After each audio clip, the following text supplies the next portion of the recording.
Nosotros somos el equipo 4 y nosotros les hablaremos respecto al chipset. Para empezar, ¿qué es el chipset? Bueno, el chipset es el conjunto de chips o componentes electrónicos que están integrados en el procesador de cualquier dispositivo electrónico. En español se puede traducir como circuito integrado auxiliar o tal cual como conjunto de chips. Y el chipset en sí es el centro de comunicaciones que está en la placa madre o en el procesador del ordenador o de cualquier dispositivo electrónico. Ahora bien, ¿cuál es la función del chipset? El chipset es muy importante porque es el encargado de entablar la conexión entre la placa madre, el procesador y diversos componentes de la PC, como podría ser la memoria RAM, la memoria ROM, la tarjeta de video, entre otros. Es decir, es el encargado o el centro de operaciones en el control y tráfico de datos, el que los organiza, el que decide hacia dónde se envían y cómo se procesan.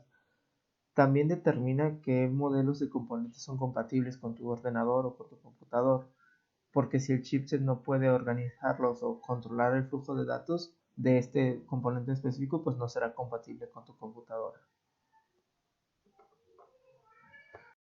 Mi nombre es Ailton y yo les hablaré respecto a la historia de los chipsets. Todo se remonta al año 1971, en el cual es presentado el Intel 4004, siendo el primer microprocesador en un chip, y al tener una baja cantidad de procesamiento y buses, no tenía la necesidad de presentar un chipset externo, así que venía todo incluido dentro del mismo microprocesador. No fue hasta el año 1994 donde se presentaron los chipsets Neptune y Mercury, los cuales tenían capacidad de procesar lo que es los buses PCI, aunque estos no funcionaban tan bien. Y hasta el año 1998, con la aparición de microprocesadores a 350 y 400 MHz de velocidad, así como un bus de 100 MHz, sale el 440BX, el cual ofrece soporte para el citado bus, así que es un mayor ancho de banda para el bus PCI, y el AGP, usando la tecnología quad-port, tiene soporte para lo que es el nuevo bus IEEE 1394, o sea, hace el bus Firewire, así como también ofrece soporte al Pentium 2 Mobile Processor destinado a equipos portátiles. Paralelamente a este también se aparece el 440EX, el cual está destinado a los procesadores Celeron. Es una versión reducida del chipset antes mencionado, ya que solamente podía soportar 256 megabits de memoria y un máximo de 3 slots PCI. Todo esto justamente pues para ahorrar un poco lo que es y generar equipos más baratos. Y ya después, más tarde, llegó lo que es el 440ZX, justamente una versión aún más reducida del BX, destinada a placas de bajo coste y características muy recortadas. Les voy a hablar acerca de la importancia del chipset. Lo primero es la compatibilidad con los componentes. Como ya se mencionó, el chipset es quien permite la comunicación correcta entre la placa base y componentes de hardware, ya sea el procesador, la memoria RAM, unidades de almacenamiento y tarjetas gráficas. Las características del chipset determinarán con qué componentes son compatibles. Por ejemplo, para los chipsets Intel se tienen diferentes series, por ejemplo la B360, H310, Z390, en donde la letra indica qué tipo de funciones o conexiones tiene un procesador con el exterior a través de la tarjeta madre.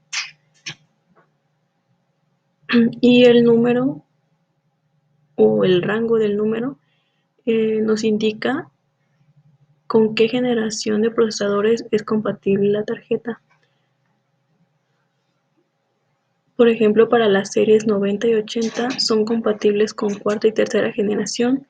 La serie 100 es compatible con la sexta generación y los chipsets de serie 300 son compatibles con procesadores Core de octava y novena generación.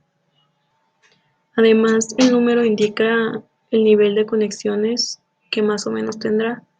Por ejemplo, un chipset B250 tendrá un mayor número de conexiones que un chipset B150.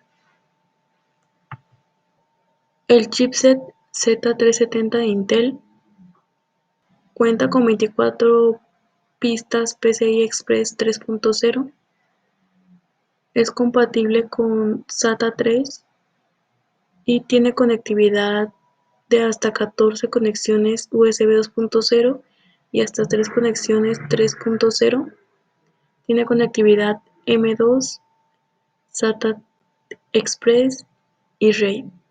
Y en cuanto a la memoria, tiene 64 GB de memoria máxima del tipo DDR4 con una velocidad que va desde los 2400 MHz a los 2666 MHz. Los segundos son las opciones de expansión. Los buses que tiene un chipset son los que determinan cuánto espacio para tarjetas de expansión se tiene en el equipo, ya sea para tarjetas de video, tarjetas Wi-Fi, tarjetas RAID, puertos USB, discos duros o audio. En el caso de un procesador Intel de octava generación que cuenta con PCI Express 3.0 de 16 pistas, en conjunto con un chipset Intel Z370 que cuenta con 24 pistas, tendremos un total de 40 pistas. Por lo tanto, la placa base puede utilizar dos tarjetas gráficas PCI Express de 16 y dejaría 8 pistas para componentes adicionales. O se podría alternar entre una tarjeta PCI Express 3.0 en 16 pistas y dos tarjetas en 8 pistas.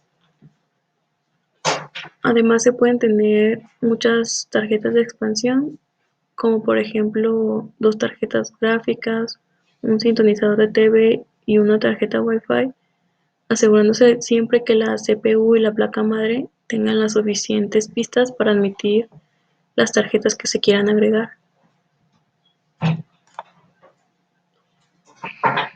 La tercera es el overclocking. Esta es una técnica que busca una mayor velocidad de reloj en el procesador o una mayor frecuencia en un componente electrónico.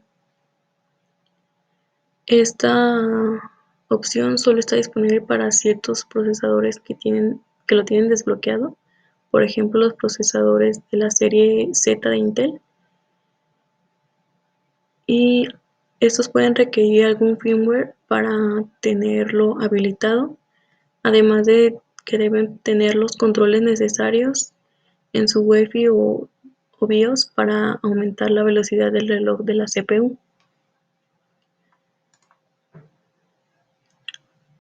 Dejaremos los enlaces donde tomamos la información. Por nuestra parte fue todo. Muchas gracias.